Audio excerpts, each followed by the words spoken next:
But turning to the future of cities, I'd like to introduce Mark Bartolomeo, who is from IoT Techonomics, and he's an expert on smart cities and the Internet of Things. Mark worked for 20 years with Verizon as head of smart cities and Internet of Things, working with scientists, engineers, municipalities to do proof of case of how we can integrate technology into cities and make them more sustainable and more efficient. Thank you, Mark.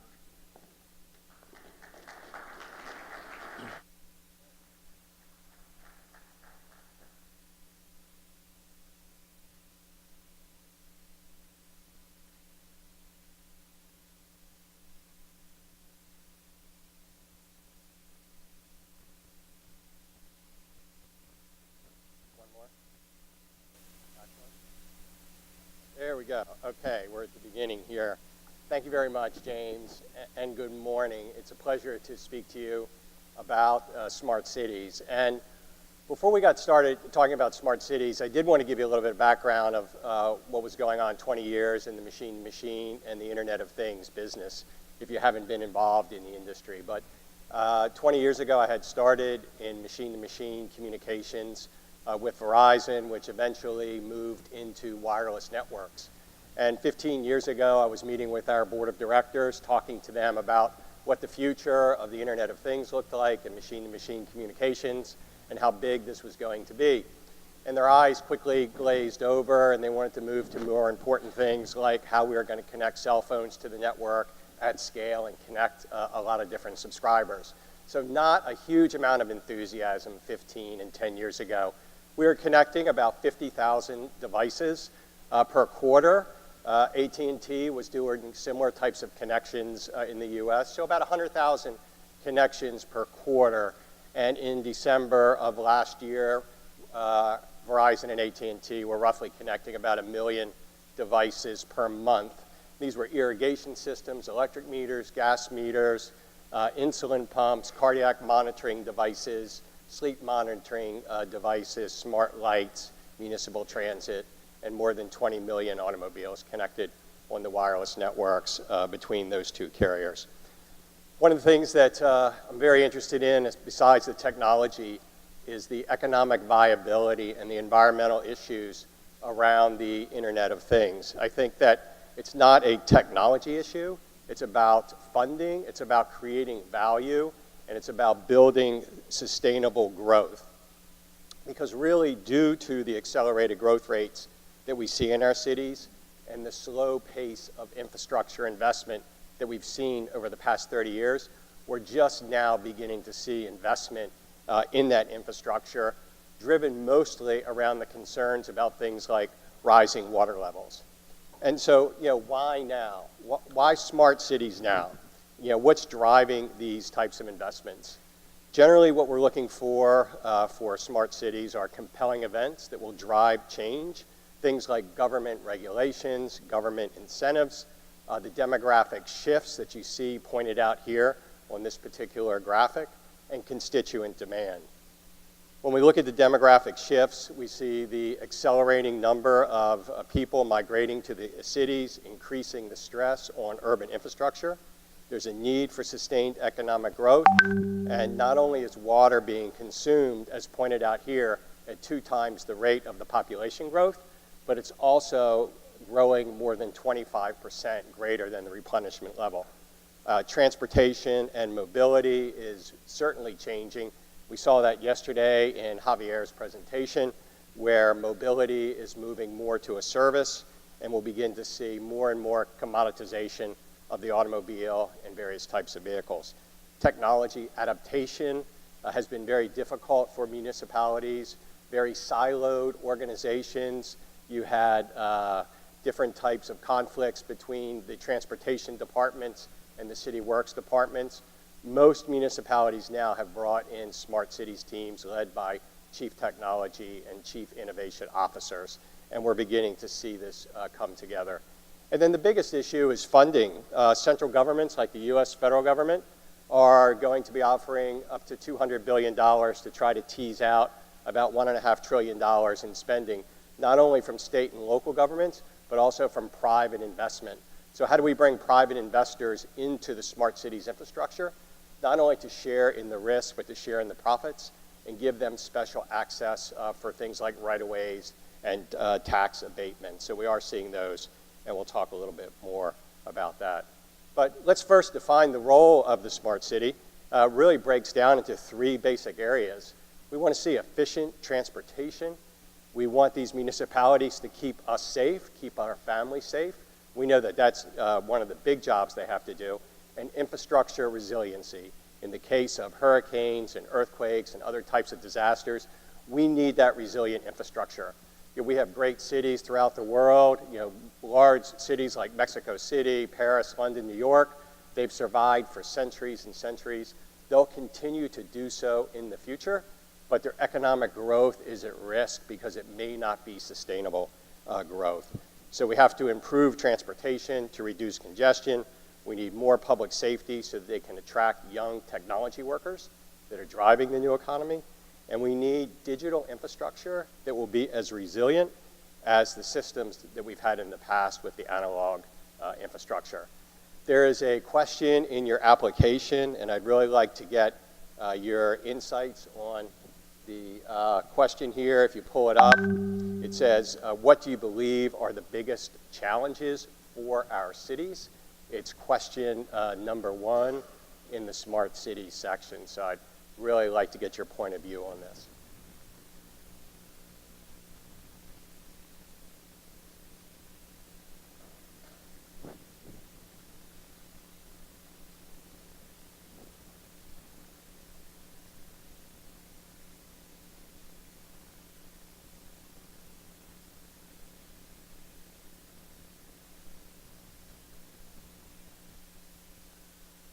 Okay, so it looks like political leadership and special interest, as we talked about earlier, the conflict between what the embedded political leadership is trying to do versus their departmental heads who may be career in those positions. And then also it sounds like a lot of people in this room are spending a lot of time in the left-hand turn signal lane, unable to make a left-hand turn. So I think that really talks about the lack of good, reliable municipal transportation. There we go. So when we look at the priorities, the questions that you voted on really talked about what those priorities are.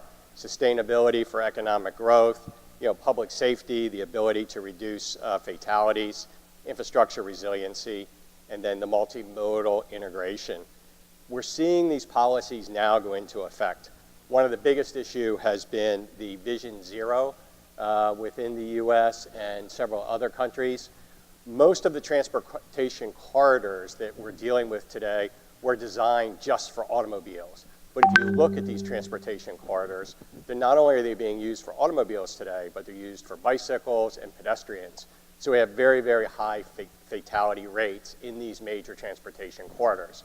Federal government, central governments are providing funding that if you redesign these major transportation corridors, thinking about pedestrians and bicycles first, and then automobiles at the end of this conversation, then we'll fund this, and in return, we want to ensure that we can get to 0 fatalities in these corridors by 2030. More drastic initiatives are in place in Paris, ban on gas-powered vehicles in 2030, Copenhagen looking for carbon neutral by 2030, and then in lower Manhattan, Mario Cuomo, the governor of New York, has proposed congestion taxes for $11.85 per day for every vehicle that drives in lower Manhattan below 60 a street. So they're really trying to move cars out of lower Manhattan. And the reason being is there's competition for economic growth to attract the workers who want to live in areas where there's effective transportation. So when we look at the top 2 issues here, number 1 is environmental. We have coastal cities that are going through complete redesign. The Federal Emergency Management Administration is redrawing floodplains in Manhattan. So we're beginning to see millions of dollars of real estate that is being rezoned into floodplains. It's going to have a very large effect. in addition to some of the taxes on congestion. Many of the cities, San Francisco, Oakland, Los Angeles, San Diego, and New York, are filing lawsuits against the 30 energy companies to sue them to pay to put in underground pumps and to pay for the damage that they're seeing from rising water levels and flooding. And in addition, they're divesting themselves within their city pension funds of oil and energy companies. So you also have cities like London and Stockholm and Singapore that have already implemented the congestion tax. And then we have the demographic shifts that are occurring in places like Connecticut and other areas of the Northeast, where they're no longer spending money on roads because they're concerned if the population growth will really continue in those markets as people are moving into less expensive and more efficient areas of the country. So on the smart cities funding, a couple of the big issues that we're seeing is private-public partnerships. So these are performance-based contracts where, as a private investor pool, we'll go in and invest side by side with some of the other bondholders, and in return, we'll also take a bigger share of the profits. We see this in place with a number of the large financial institutions who are funding toll roads, which was one of the very first public-private partnerships that went into effect. But these types of arrangements need to change, and the Brookings Institute has done a lot of research on this. They clearly see the need for public-private partnership, due to the tightening budgets, the increased project complexities that are out there. There's better places, for investors to put their money, where decisions can be made much quicker. So we need a very big change in some of these areas.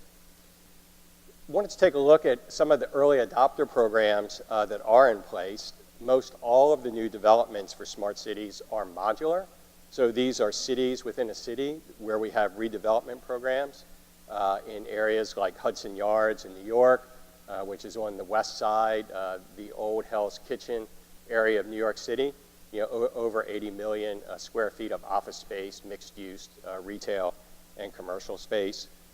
We're not seeing people implement enormous amounts of new technology in cities by replacing existing infrastructure. All of the infrastructure that's in place in municipalities is on the books for 20 and 30 years. These assets have to be fully depreciated. So as these municipalities are upgrading or building new infrastructure, they are replacing them with many of these smart city solutions that we're going to walk through right now. Things like energy and water management for smart grids, public transportation and smart lighting and video monitoring, transportation and smart parking, and then the traffic corridor and redesign. So let's take a look at some of the details of these types of solutions. So energy and water management is top of mind for many of the municipalities. Also, it's something that the utilities have been investing in aggressively. You've seen this as probably some of the most mature technologies with companies like Duke Energy, SoCal Edison, Mexico's program to invest over $10 billion in energy infrastructure upgrades with Pedagras, and the Comisión Federal de Electricidad project for the deployment of 30 million smart meters by 2025. And this is really driving the deployment of sensors on the grid so that the utilities can have more real-time visibility regarding outage, consumption, and performance. The next solution that's being implemented here is public safety. So you see some of the benefits of smart lighting. We're seeing a number of deployments in places like Sacramento, Los Angeles, Boston, areas where streetlights are being connected to networks, not just to manage the outage, but to manage the amount of light through certain types of day. We'll talk about what the impact is on lighting with public safety. But overall, if you think about a lot of the areas of a city that are lit, there's no one living in those areas, those offices are closed at night, but we're continuing to deliver energy to these streetlights at full power. So people are looking at how we could do that and save money. You see the 50% savings per dollar spent on public safety for video monitoring and surveillance. This is based on Department of Justice statistics and research that they've seen. And then a 25% reduction in crime, and this is based on the studies in the city of Chicago. On the smart city and transportation, traffic solutions are the newest effort that's going in place to manage traffic with embedded road sensors that can really adjust the traffic signals based on the time of day. I think many of us have been in the left-hand turn lane, and if you're there in a non-rush hour period, you can usually make that left-hand turn. But if you're there during rush hour, we've all sat and watched that left-hand turn signal turn green to red, and it's 3 or 4 tries before we get through. And that's causing a lot of this type of congestion.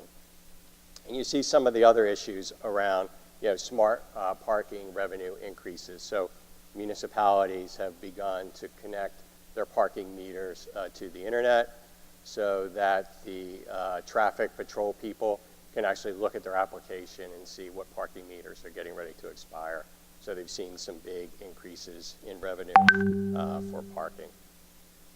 The same thing for the traffic corridors. Initiatives here for pedestrian and bicycle first to optimize the signals. How do we reduce fuel consumption by optimizing these particular traffic corridors?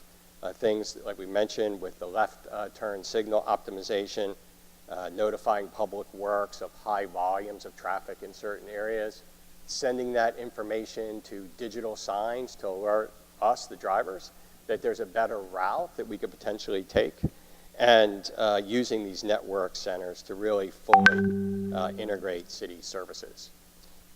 For our next question that we want to pull up here, if you look at the second question, you really want to go to question number 3. So they switched the 2 questions. So question 3 is actually question number 2.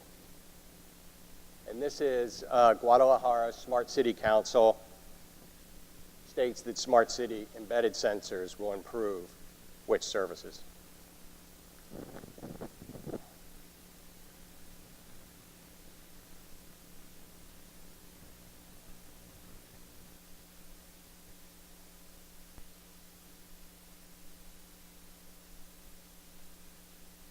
Okay, so it's a pretty even spread except for underground water usage and providing information that better understands citizens' needs.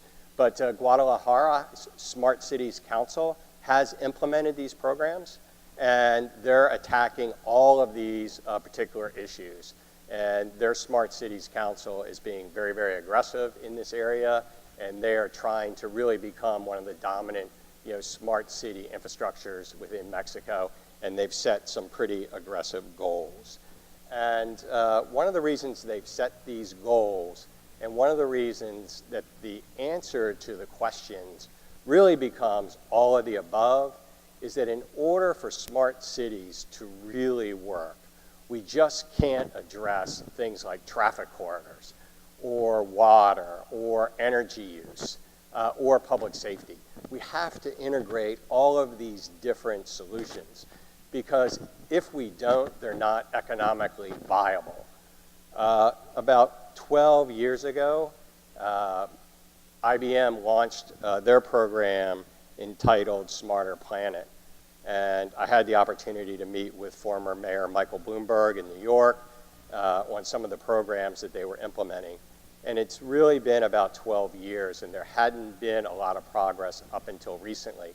And the reason being is when municipalities went out and looked at just doing smart water management or just doing smart grid, they were replicating platform cost and technology cost, and it's not sustainable.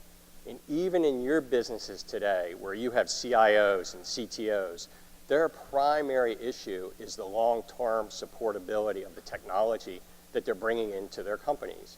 And so these municipalities were being forced to have these siloed platforms and these siloed applications that just weren't sustainable over time.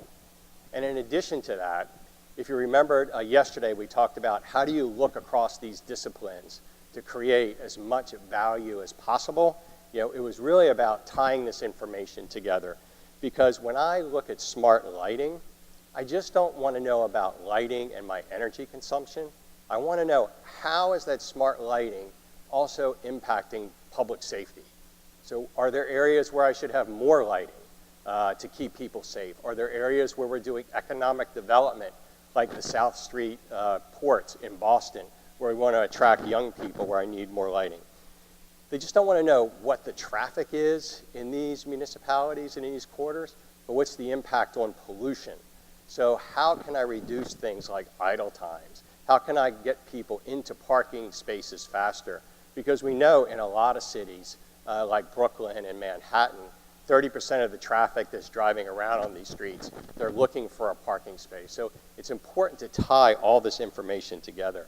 And then when I look at deploying public safety cameras, it's just not about catching people who may be doing things that we don't want them to do, but actually deterring them from actually doing those types of activity.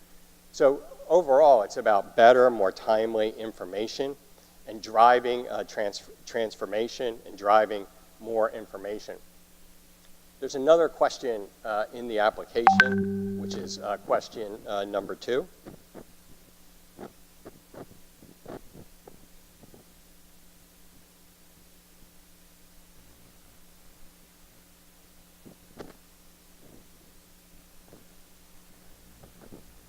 And I think question number 2 is just a really great example of how integration is going to have a much bigger impact than any one single type of solution. And it really has to do with autonomous mobility.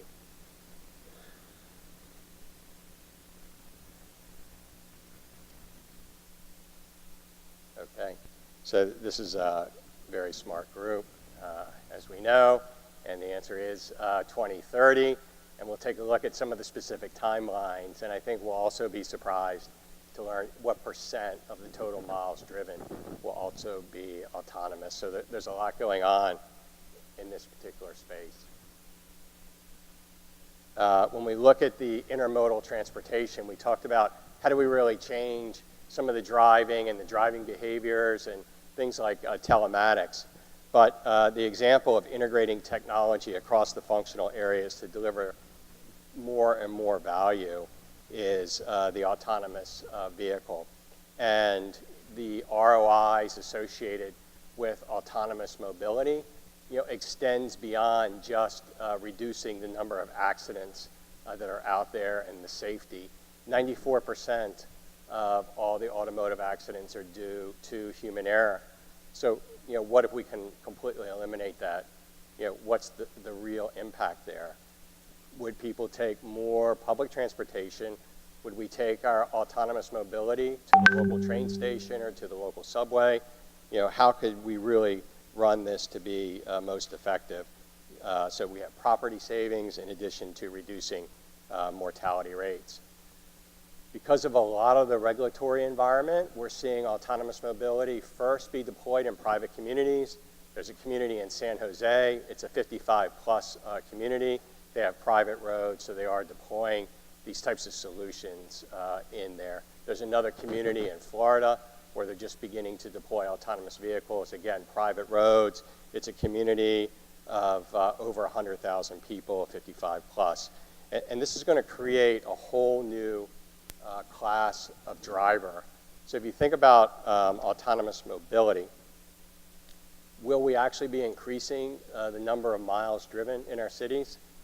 I think that's very possible, and I think that that's one of the big challenges for our city planners, because once we have autonomous mobility, we're now opening up transportation in automobiles to young people under the age of 16, under the age of 18, to older people who don't have the ability to drive today, to people who are blind, people who are low income, who can't afford automobiles today.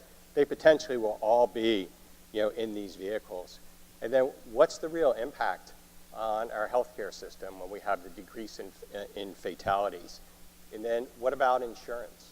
If I have an accident in an autonomous vehicle, is this personal liability? Is it product liability? These are the issues that are pushing out the adoption of this type of technology. And you have all of the very large insurance companies. I don't think there's any more questions. So we have all the very large insurance companies, looking at these particular issues to understand personal versus private liability. In urban planning, our roads were designed for cars. So we need to look at how do we integrate the vehicles with other vehicles to communicate. What about the vehicle to infrastructure communications? How do we provide real-time information to autonomous vehicles in these cities when we've just dug up an intersection and this vehicle is not aware that that route has changed? So real-time types of communication. And then the automotive OEMs start to change also. Let me go back to here. And then media, one of the things that we also believe is that while you're in an autonomous car, what is it that you're planning to do, while you're in that vehicle? And so we have all the companies today who are big advertisers, companies, like Google and Facebook and Yahoo and AOL, all looking at how do we deliver immersive media experiences in the vehicle. And we've seen the development of windows that turn into high-definition screens. And the content is specific to your personal preferences. It's contextual, based on your habits, and it's location-based, based on where that vehicle is in that particular city. Below you see the timelines, and you do see that 30% of the vehicles sold based on the Department of Transportation studies with the automotive OEM associations, but it'll still be less than 20% of the miles driven will be autonomous. And then I wanted to wrap up here on how we see smart cities unfolding really over the next 5 years. We just mentioned very briefly about the context of reliable transportation. The context of reliable transportation, when I was growing up, was a car that was old enough that I could afford it, but was, had at least 1,000 miles left on the tires, and the engine was running, somewhat regularly. And in the future, it's really going to be reliable transportation. Is it integrated with my life? Does it know what my habits are? Does it know where I want to go? Is it really able to offer the services that I want? And it'll be integrated with the last mile.